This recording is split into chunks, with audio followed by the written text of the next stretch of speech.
Question number 59, 2 into X plus Y का whole square -9 into X plus Y -5। यहाँ पर हमें एक पोलिनोमियल गिवन है जिसे हमें फैक्टराइज करना है। एक्स प्लस वाई का होल स्क्वायर गिवन है। जब हम इसे एक्सपेंड करेंगे तो जो वेरिएबल आएगा उसका हाईएस्ट पावर क्या आएगा, 2 ही आएगा। इसका मतलब यहाँ पर हमें एक क्वाड्रेटिक पोलिनोमियल ही गिवन है, बिकॉज जब हम इसे एक्सपेंड कर रहे हैं तो जो वेरिएबल आ रहा है उसका हाईएस्ट पावर क्या आ रहा है, 2 ही आ रहा है। इट मीन्स कि ये क्वाड्रेटिक पोलिनोमियल है। एंड सेकेंड हम दिख रहे हैं कि इसमें 3 टर्म्स है, 1 2 3। इट मीन्स कि क्वाड्रेटिक ट्राइनोमियल भी है। एंड थर्ड चीज़ हम यहाँ पर ये देख रहे हैं कि जो मिडिल टर्म में यूज होने वाला वेरिएबल है उसका स्क्वायर फर्स्ट टर्म में गिवन है। यहाँ पर मिडिल टर्म में यूज होने वाला वेरिएबल क्या है, एक्स प्लस वाई है। एंड इसका स्क्वायर फर्स्ट टर्म में गिवन है, that is 2 into X plus Y का होल स्क्वायर। हम इस वेरिएबल की बात कर रहे हैं यहाँ पे, कोफिशिएंट की नहीं। तो हम क्या देख रहे हैं यहाँ पर, मिडिल टर्म में यूज होने वाला वेरिएबल का स्क्वायर फर्स्ट टर्म में गिवन है। तो जब भी हमें कोई इस टाइप का पोलिनोमियल गिवन रहता था, A X square plus B X plus C, जिसमें मिडिल टर्म में यूज होने वाला जो वेरिएबल रहता था उसका स्क्वायर फर्स्ट टर्म में गिवन रहता था। एंड इस पोलिनोमियल में कितने टर्म्स हैं, 3 टर्म्स हैं। एंड ये क्वाड्रेटिक भी है। तो क्वाड्रेटिक ट्राइनोमियल्स को फैक्टराइज करने के लिए हम मिडिल टर्म स्प्लिट मेथड का यूज करते थे। सिमिलरली यहाँ पर भी ये पोलिनोमियल क्वाड्रेटिक ट्राइनोमियल ही है। सो इस पोलिनोमियल को भी हम मिडिल टर्म स्प्लिट मेथड के थ्रू फैक्टराइज कर सकते हैं। बट यहाँ पर एक प्रॉब्लम ये आ गया है कि जो वेरिएबल है यहाँ पर वो सिंगल वेरिएबल ना होकर क्या है, 2 वेरिएबल्स के सम के फॉर्म में गिवन है। जबकि इसके पहले जो हम क्वेश्चन सॉल्व करते थे उसमें क्वेश्चन कैसे रहते थे, x square plus 11x plus 30 ऐसे पोलिनोमियल गिवन रहते थे। या हम बोल सकते हैं Y square plus 4y plus 3। यहाँ पर भी वेरिएबल क्या है, सिंगल वेरिएबल है, डेट इज x। यहाँ पर भी वेरिएबल सिंगल है, डेट इज y। बट यहाँ पर हम देख रहे हैं कि जो वेरिएबल है वो सिंगल ना होकर 2 वेरिएबल के सम में गिवन है। जैसे यहाँ पे वेरिएबल क्या है, x प्लस वाई है ना, x प्लस वाई है, ये ना कि x है या y हम बोल सकते हैं। क्या है, x प्लस वाई है। तो सबसे पहले हमें क्या करना होगा कि जो हमें वेरिएबल गिवन है उसे सिंगल वेरिएबल के फॉर्म में कन्वर्ट कर लेना होगा, जिससे कि क्या होगा, जो हमें पोलिनोमियल गिवन है वो सिंपलेस्ट फॉर्म में आ जाएगा। तो यहाँ पर हमें वेरिएबल क्या गिवन है, x प्लस वाई गिवन है। तो इसे हम कोई भी सिंगल वेरिएबल एज्यूम कर सकते हैं कि ये जो वेरिएबल है ये इसके इक्वल है। तो कोई भी सिंगल वेरिएबल एज्यूम कर लेते हैं x एंड y को छोड़कर। लेट सपोज मैं m एज्यूम कर लेती हूँ। x प्लस वाई किसके इक्वल हो गया, m के इक्वल हो गया, ये हमने एज्यूम किया। तो जहाँ जहाँ x प्लस वाई है वहाँ पर हम क्या पुट कर सकते हैं, m पुट कर सकते हैं। तो पुट कर लेते हैं, क्या है, 2 इंटू एक्स प्लस वाई का होल स्क्वायर है, डेट इज 2m स्क्वायर है। -9 इंटू एक्स प्लस वाई है, डेट इज -9m है, -5 है। अब ये जो पोलिनोमियल है वो क्या हो गया, सिंगल वेरिएबल में कन्वर्ट हो गया। लास्टली हम क्या करेंगे, जहाँ जहाँ m है वहाँ पर फिर से हम x प्लस वाई पुट कर देंगे, बिकॉज हमें क्वेश्चन क्या किस में गिवन है, x प्लस वाई के फॉर्म में गिवन है। एंड हमने यहाँ पर m एज्यूम किया है। सो लास्ट में हमें आंसर में x प्लस वाई रहना चाहिए। तो अब हम इस पोलिनोमियल को मिडिल टर्म स्प्लिट मेथड के थ्रू फैक्टराइज कर सकते हैं।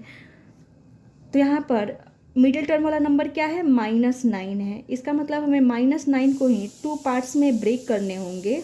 एंड इन दोनों पार्ट्स को जब हम ऐड करेंगे तो क्या आ जाएगा, -9 ही आ जाएगा, क्योंकि -9 को ही हमने ब्रेक किया। तो -9 को हमें ऐसे 2 नंबर्स में ब्रेक करने होंगे कि जब हम दोनों नंबर्स को ऐड करें तो क्या आ जाए, फिर से -9 ही आ जाए। एंड जब हम इन दोनों नंबर्स को मल्टीप्लाई करें तो क्या आना चाहिए, a that is 2 into c that is -5। a किसको बोलते हैं, एक्स स्क्वायर का कोफिशिएंट, बट यहाँ पर x के जगह पे क्या है, m है, दैट इज m स्क्वायर का कोफिशिएंट 2 हो गया a। c किसको बोलते हैं, कांस्टेंट टर्म क्या है यहाँ पर, -5 है, दैट इज c हो गया। तो a इंटू सी क्या आ गया, -10 आ गया। तो हमें -9 को ही 2 पार्ट्स में ऐसे ब्रेक करने होंगे कि जब उन दोनों पार्ट्स को ऐड करें तो -9 आ जाए, जब मल्टीप्लाई करें तो -10 आ जाए। तो वो दोनों नंबर्स क्या है, तो ये हम कैसे चेक करते हैं, तो जो हमें प्रोडक्ट मिलता है यहाँ पर AC का, उसका हम प्राइम फैक्टराइजेशन कर लेते हैं। तो 10 का प्राइम फैक्टराइजेशन कर लेते हैं। 2 5 जा 10, 5 1 जा 5। अब यहाँ पे ये जो नंबर्स आते हैं उनको हम 2 नंबर्स में कन्वर्ट कर लेते हैं। एंड ये 2 नंबर्स ऐसे होने चाहिए कि जब हम उनको ऐड करें तो -9 आ जाए एंड मल्टीप्लाई करें तो -10 आ जाए। इट मीन्स कि ये वाले कंडीशन को फुल सेटिस्फाइड कर रहे। तो वो 2 नंबर्स क्या है यहाँ पर, तो हम देख रहे हैं 2 5 जा 10, 10 -1 करने पे 9 आ जाएगा। 10 -1 करने पे क्या आ जाएगा, 9 आ जाएगा। बट हमें 9 नहीं चाहिए, क्या चाहिए, -9 चाहिए। ये कब आएगा, अगर मैं बड़े वाले नंबर को निगेटिव कर दूँ एंड छोटे वाले नंबर को पॉजिटिव कर दूँ तो क्या आ जाएगा, -9 आ जाएगा। बिकॉज बड़े वाले नंबर का ही साइन लगता है। तो -10 + 1 क्या हो गया, -9 हो गया। Minus plus minus and sign लगा दिया हमने माइनस का। एंड जब हम इन दोनों को मल्टीप्लाई करेंगे -10 × 1 क्या आ जाएगा, -10 आ जाएगा। इट मीन्स कि -9 के 2 पार्ट्स क्या हो गए, एक -10 और एक 1 हो गया।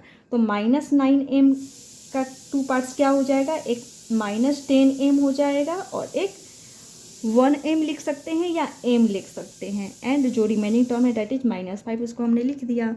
अब 2 टर्म्स की ग्रुपिंग कर लेते हैं एंड देखते हैं कुछ कॉमन आ रहा है या नहीं आ रहा है। तो इन दोनों टर्म में क्या कॉमन है, एक तो m कॉमन दिख रहा है एंड दूसरा 2 कॉमन दिख रहा है। 2 5 जा 10 एंड यहाँ पर भी 2 है तो हमने 2 कॉमन ले लिया एंड m कॉमन ले लिया। क्या रिमेनिंग हो जाएगा, तो यहाँ पर m रिमेनिंग हो जाएगा। -10m को क्या लिख सकते हैं, 2 × 5 × m। तो 2m तो हमने कॉमन ले लिया, क्या रिमेनिंग हो जाएगा, 5।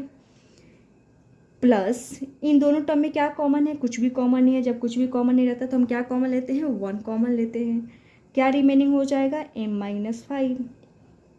अब ये एक टर्म है एंड ये एक टर्म है। इन दोनों टर्म में क्या कॉमन है, m - 5 तो हमने m - 5 कॉमन ले लिया।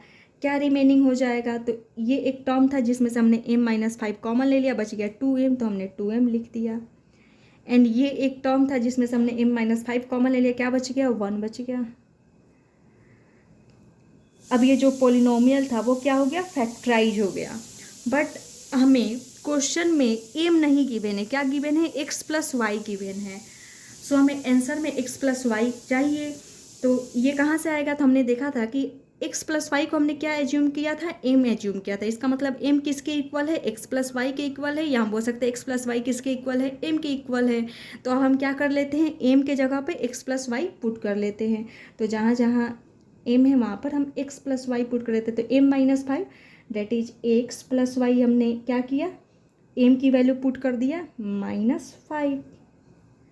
फिर 2m क्या है, x + y है +1। अब इसे सिंप्लीफाई कर लेते हैं, x + y -5 ये क्या हो जाएगा, 2 × x that is 2x +2 × y that is 2y +1। ये फैक्टराइज हो गया।